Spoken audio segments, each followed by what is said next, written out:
ಎಲ್ರಿಗೂ ನಮಸ್ಕಾರ. ಇವತ್ತು ನಿಫ್ಟಿ 50 ಮತ್ತು ಬ್ಯಾಂಕ್ ನಿಫ್ಟಿ ಅನಾಲಿಸಿಸ್ ಮಾಡೋಣ. ನಿನ್ನೆ ವಿಡಿಯೋ ನೋಡಿದವ್ರಿಗೆ ಗೊತ್ತಿರುತ್ತೆ ಖಂಡಿತವಾಗ್ಲೂ.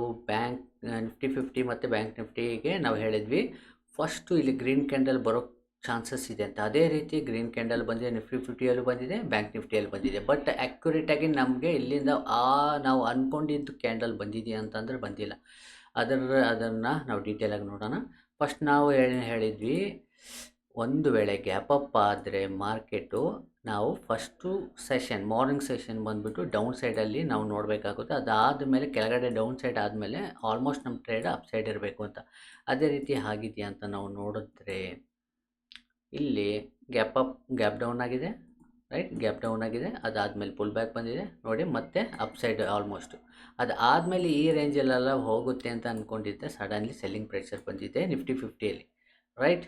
ನಿಫ್ಟಿ 50ಯಲ್ಲಿ ನೀವು ಈ ಕ್ಯಾಂಡಲ್ ಡೈಲಿ ಸ್ವಿಂಗ್ ಟ್ರೇಡಿಂಗ್ ಕ್ಯಾಂಡಲಲ್ಲಿ ನೀವು ನೋಡಬೇಕಂತಂದರೆ ಇದು ಸ್ವಲ್ಪ ವೀಕ್ ಕ್ಯಾಂಡಲ್ ಆಗಿದೆ. ಓಕೆ, ಇವಾಗ ನಮ್ಮ ವ್ಯೂ ಏನಂತಂದ್ವಿ, ಇಲ್ಲಿ ಗ್ರೀನ್ ಬಂದರೆ ಇಲ್ಲಿಂದ ಇಲ್ಲಿವರೆಗೂ ಮತ್ತೆ ಕಂಟಿನ್ಯೂಷನ್ ಆಗ್ಬೋದು ಅಂತ. ಬಟ್ ಈ ಕ್ಯಾಂಡಲ್ ಸ್ವಲ್ಪ ವೀಕ್ ಆಗಿರೋದ್ರಿಂದ ನಾವು ಸ್ವಲ್ಪ ನಾಳೆಗೆ ಏನು ಮಾಡಬೇಕಾಗುತ್ತೆ, ಒಂದು ವೇಳೆಗೆ ಫ್ಲ್ಯಾಟು ಇಲ್ಲ ಅಂತಂದರೆ ಸ್ಲೈಟ್ಲಿ ನೆಗೆಟಿವ್ ಆಗಿ ಓಪನ್ ಆಗಿ ಇಲ್ಲಿ ಒಂದು ಗ್ರೀನ್ ಕ್ಯಾಂಡಲ್ ಕ್ಲೋಸ್ ಆದರೆ ವೆರಿ ಸ್ಟ್ರಾಂಗ್ ಆಗುತ್ತೆ, ಮತ್ತು ಅಪ್ಸೈಡ್ ಹೋಗೋ ಚಾನ್ಸಸ್ ಇರುತ್ತೆ. ಒಂದು ಸ್ವಿಂಗಿಗೆ ಈ ರೇಂಜು ಇಲ್ಲಾಂದರೆ ಈ ರೇಂಜ್ವರೆಗೂ, ಈ ಲೆವೆಲ್ವರೆಗೂ ಹೋಗೋ ಚಾನ್ಸಸ್ ಇರುತ್ತೆ ನಿಫ್ಟಿ 50.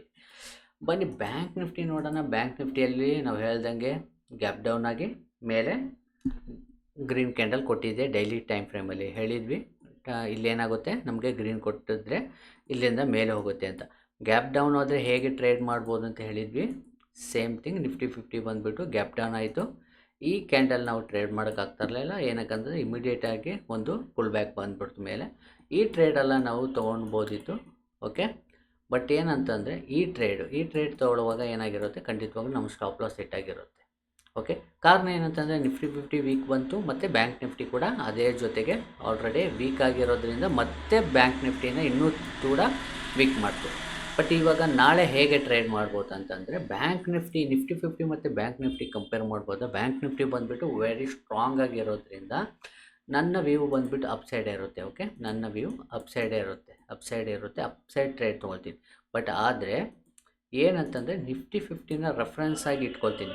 ಏನಕ್ಕೆ ನಿಫ್ಟಿ 50ನ ರೆಫರೆನ್ಸ್ ಆಗಿ ಇಟ್ಕೊಳ್ತೀನಿ ಅಂತಂದರೆ ನಿಫ್ಟಿ 50 ಬಂದುಬಿಟ್ಟು ಸ್ವಲ್ಪ ವೀಕ್ ಆಗಿರೋದ್ರೆ ನಾಳೆ ಇದು ಒಂದು ಸ್ಟ್ರಾಂಗ್ ವೀಕ್ ಆಗುವಾಗ ಬ್ಯಾಂಕ್ ನಿಫ್ಟಿ ಕೂಡ ಮತ್ತೆ ಡೌನ್ ಫಾಲ್ ಆಗುತ್ತೆ. ಅವಾಗ ಏನಾಗುತ್ತೆ, ನಮ್ಮ ಟ್ರೇಡ್ ಮಲ್ಟಿಪಲ್ ಟೈಮ್ಸ್ ಬಂದುಬಿಟ್ಟು ನಮ್ಮ ಸ್ಟಾಪ್ ಲಾಸ್ ಹಿಟ್ ಆಗೋ ಚಾನ್ಸಸ್ ಇರುತ್ತೆ. ಎಕ್ಸಾಂಪಲ್ಗೆ ಇಲ್ಲೇ ಹೇಳ್ತೀನಿ ನೋಡಿ, ಇವಾಗ ನಾವು ಅಪ್ ಸೈಡ್ ಹೋಗುತ್ತೆ ಇಲ್ಲಿ ತೊಗೊಂಡ್ವಿ, ಓಕೆ. ಇದೇನಾಗಿದೆ, ಮೇಲೆ ಹೋಗೋ ಥರ ಹೋಗಿ ಕೆಳಗಡೆ ಬಂದು ನಮ್ಮ ಸ್ಟಾಪ್ ಲಾಸ್ ಹಿಟ್ ಆಗಿದೆ, ರೈಟ್. ಅದೇ ರೀತಿ ನಮ್ಮ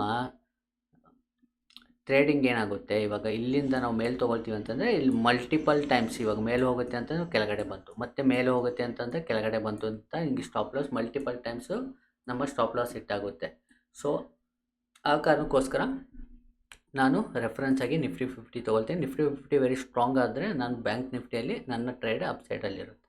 ಹೋಪ್ ಈ ವಿಡಿಯೋ ನಿಮ್ಗೆ ಇಷ್ಟ ಆಗಿರುತ್ತೆ. ಮತ್ತು ಮುಂದಿನ ವಿಡಿಯೋದಲ್ಲಿ ಸಿಗೋಣ. ಎಲ್ರಿಗೂ ನಮಸ್ಕಾರ, ಧನ್ಯವಾದಗಳು.